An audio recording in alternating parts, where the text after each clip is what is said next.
It's a free-to-play weekend, to clarify. For Wasteland 2, I believe it's the full edition. There is a director's cut and a digital deluxe, and I haven't purchased the game. This is a free-to-play weekend on Steam that is available, and I'm taking advantage of it. I like when developers do this. It gives gamers like myself a chance to go, hey, I want to test this game. I don't know if it's right for me, but I like that you're willing to put your title on the line for a free weekend and give everybody a shot. So I'm going to give it a shot. I'm going to play it, and if it's worth a buy, I'll buy it. You know, currently it's on sale, I believe, at 50% off. So instead of the normal $40, it is $20 for the director's cut, which I believe has just better combat options. I'm not familiar with any of the other options. There is a digital deluxe edition, which is, if I'm not mistaken, again, $60 on sale down to $30. Soundtrack, digital art, things like that. I'm not interested in that in particular, so we're doing this specifically for the gameplay. That's the plan. I'm hoping to see how I like it. The comparison to this game so far has been Fallout 4. A lot of people have said this is what they wish Fallout 4 would have been. A lot of people have said that it is missing some stat options, that the developers made an amazing game with a good storyline, slacked on some of the stats, but it was more than worth it to, you know, get used to playing with weird stats. But a lot of replayability, and the world reacts to how you play, so functionally you could sneak around, you could blow stuff up, you could shoot people, negotiate your way through, basically Fallout. So I'm hoping that this will bring some interesting development for everybody who might be interested in getting it for the weekend, or just testing it out and seeing, is this worth my $20 since it's on sale? Is it something I'd rather skip? I don't know. I've been getting into more RPGs lately, and I haven't been into them for years, so this is a different step for me. So you're going to be getting it from a perspective of a person who likes the classic RPGs and hasn't been terribly thrilled with the modern day ones. So I'm going to jump into it here in just a moment. This game is a Fallout 4 version of Dungeons and Dragons. It is, you know, you play Monopoly and then you get the different custom skins for Monopoly. You know what I'm saying? You get like Simpsons Monopoly, or you get Donald Trump Monopoly. I don't know. This is Fallout 4 for Dungeons and Dragons, but it's a real-time strategy game. So you get turn-based combat, but a lot of effects happen in real time. We just came into the town and the girl's like, "Help, this boy's drowning." And I'm like, "Okay, show me." And she doesn't run to the boy. She's like, you know, gonna go get help, but she doesn't say that. So you have to go find the boy and save him in real time, or he actually fucking drowns and you get no bonuses and people hate you for not helping him. You have to quickly find the fucking kid and figure out how to save him using your abilities. And you might not have the abilities to save that kid. You might not actually have the ability to do so because you didn't level that ability. So it's tough. Like, this game is really hard, and it gives you that really gritty feel. If you love Dungeons and Dragons or you like Fallout, this game is for you. If you do not like difficult RPGs, don't play this. It took me 20 or 30 minutes to get into the game because you have to set up your characters, set up their abilities, set up how you want to play them. It's very much like Dungeons and Dragons. You could spend an entire day looking at stats and just skimming through stats and figuring out how you want to play the game. A smart ass. Yeah. So the bottom left hand corner you see right here, like, these are dialogue information: smart ass, hard ass, or kiss ass. You can level those skills and get better dialogue options for every single character in the game. When I say every single character, I talked to a goat, and now I have a goat following me with like a retarded face. Yeah, that gives me benefits. Like, it's just weird. Like, this is Dungeons and Dragons for a post-apocalyptic nuclear wasteland. So if you like that style of gameplay, this game is absolutely for you. But I will say this: the game is normally $40 for the base version. I wouldn't spend $40 in this game. It is currently on sale for $20. It is a buy. For $20, this is a buy. If that's the type of gameplay you like. What I really appreciate is the developers put the game on a free-to-play weekend. You can come in, spend the next 2 days testing the game out, and believe me, you'll need the first hour or two to really get into it. And after that, you can go, yeah, I like this game, worth the $20. My opinion, not worth 40. And the reason I want to say that is because go get some paper, go get $20 worth of books and dye material, and go play Dungeons and Dragons with your friends. This is a single player game, and if you want Dungeons and Dragons and you don't want to get a bunch of sweaty nerds together with Doritos and Mountain Dew, then pick this shit up. Because for $20 it's a steal. For $40 I wouldn't buy it though. There is a digital deluxe edition which I think is nonsense. It's got the voiceovers, the sound effects, and the graphics arts, which I don't think this game is. It's not ugly looking, and the sound effects are cool, and the voiceovers are nice.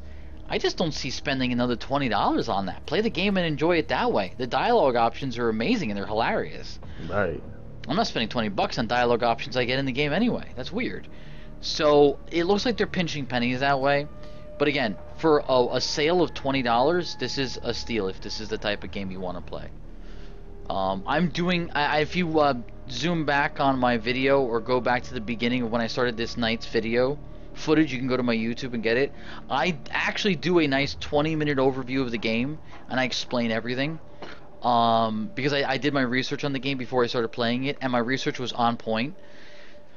So, if you want some prereq to the game, but upon playing it, nobody has said it the way I'm saying it right now. This is Fallout 4 skin Dungeons and Dragons.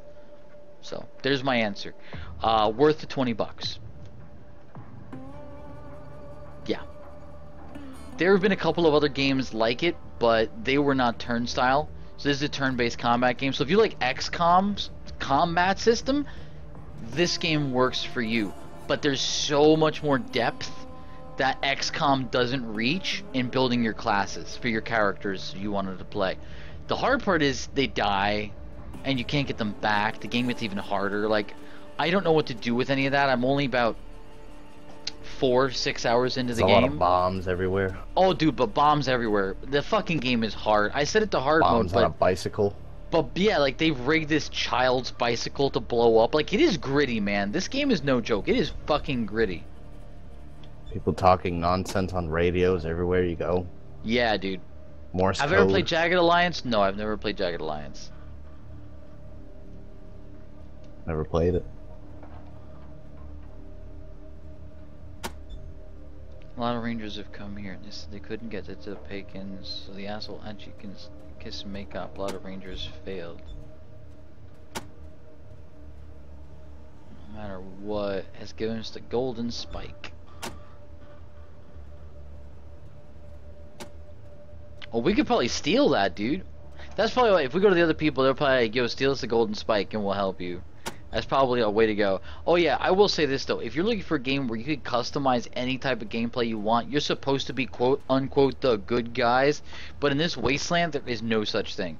So they say you're the good guys. It legit doesn't matter. You could do anything you want. You want to walk into town and mow down the townspeople with lead? You could do that. There's nothing stopping you. I can hit the free aim button right now and shoot the engineer I'm talking to in the fucking head, steal his shit, and start a war with this town out of nowhere. Right. And you can talk to goats. Aggro. I actually played the Walking Dead phone game. This is nothing like the Walking Dead phone game. This has 8 gigs of information. The Walking Dead phone game is a like pay-as-you-go game. This is not. This has a lot of in-depth Dungeons and Dragons gameplay. This is not a game for the faint of heart. You have to really get into this shit. Read the commentary. There's a lot of writing and a lot of commentary over the... They actually do a lot of voiceovers. It's really good. But you gotta pay attention to it. The guy will say, like, come here, we got radiation protection, blah, blah, blah. So if you actually find his town, you can get the radiation protection, which is a big deal. It has the art style of the Walking Dead phone game, but it is far from it. We're talking about apples and oranges, both fruit but taste nothing alike. This game is well more in depth. Like, this dude will sit here and talk forever if I don't say goodbye and walk away. But the benefit is, as you've seen already, Medic, he's sat through the whole playthrough already. The benefit of talking to these fools is they actually give you shit. The first dude I talked to, I argued with him, like, outright. I got the hard-ass commentary thing, and I argued with him outright. And because I argued with him, he's like, alright, look, I want to help you. Here's a free gun and some ammo. Like, right off the bat. So I'm like, alright, that's cool. So everything you do in this game has an effect. You could sneak around and steal shit. You could start a fight with anybody you want. This game is literally coded extremely well if you want the freedom to do literally fucking anything you want. You could go anywhere and do anything you want. You want to help these people, you want to hurt these people, you could do it. And literally they just offered up a boy as a reward for saving his life to be like, follow me around and help me. And I said no. And like, there could have been a benefit. Yeah, I didn't tell you that. You weren't here for that. So Ralphie, the kid that was drowning, medic, I saved him. And the mother's like, I can't afford to feed him. If you can afford to feed him, you can keep him. Wow. And then I was like, no thanks. She's like, well, I guess we'll starve then. Wow. And I'm like, really? You're guilting me into it? She's like, you sure you don't want him? And I'm like, dude, I'm not carrying this little boy around. She's like, but I'll give him a slingshot. I'm like, no, that's not. I'm not. Yeah, I'm dead serious, dude. She was trying to like pawn off the little child on me. What a bitch. Yeah. That's horrible. Oh, I guess we'll just starve. Well, what can I do? So apparently the reason the train isn't working because of the brake shoes. So if I get the brake shoes, I can fix the train apparently and save the town. Or I can just kill everybody in the town. Like, I'll save it right here. I'll just shoot at somebody and watch it start a war. Like, it's crazy, yeah.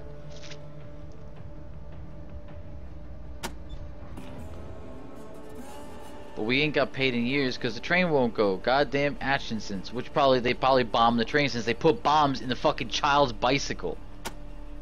Bombs. Derailed engine number 9. They said the brakes failed in the curve, but that's a dirty lie. I maintain those brakes myself. Maintains bombs. Yeah, right?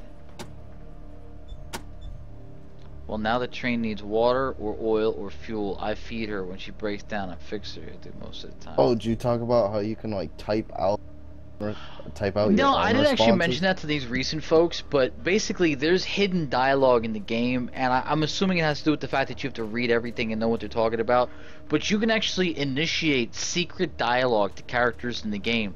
So you could go up to them and tell them, hi, did you hear so-and-so? And they'll be like, oh, how do you know about so-and-so? And that's not a dialogue option. You can physically type it in and the AI will respond. That is how in-depth they went into this game to making it so that you could play any way you want. A spent IV? That's disgusting.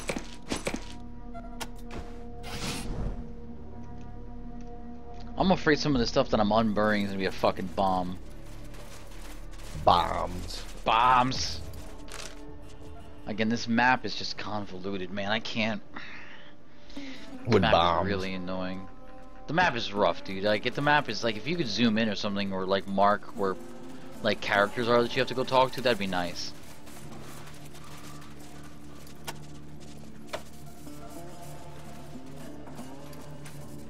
There's a lot of shit to do in this fucking game now. I'll tell you that much right now. Right. At least I'm getting some ammo for this dude. It's actually massively helpful. But the map is so like, I don't know where I'm going. Like, I'm afraid of walking into bombs, bro. Bombs everywhere, dude. I'm dead serious, dude. So many bombs. Glass eyes too. Ugh. Another fucking fence that leads to this thing that probably is covered in bombs. Bombs, yeah. Bombs. Because of the bombs.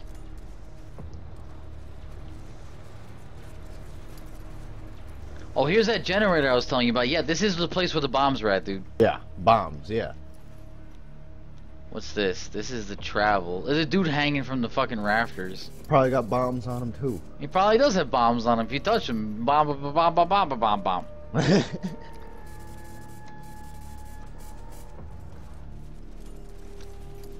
This is how you affect the train tracks with the switch. Okay.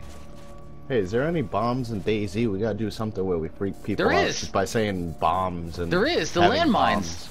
Oh joy!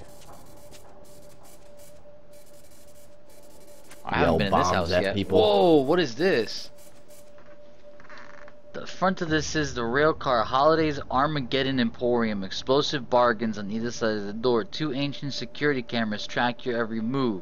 This is the scariest general store you've ever seen. Explosive Oh my booby God. traps are strung throughout the merchandise. Bomb. And multiple sets are wired, led Bomb. to behind a concrete wall with a thick bulletproof glass window. From behind the window, a very twitchy looking man looks at you expectantly. If I go to steal any of his loot, He it is ready to blows blow. the fuck up with He's bombs. ready to blow.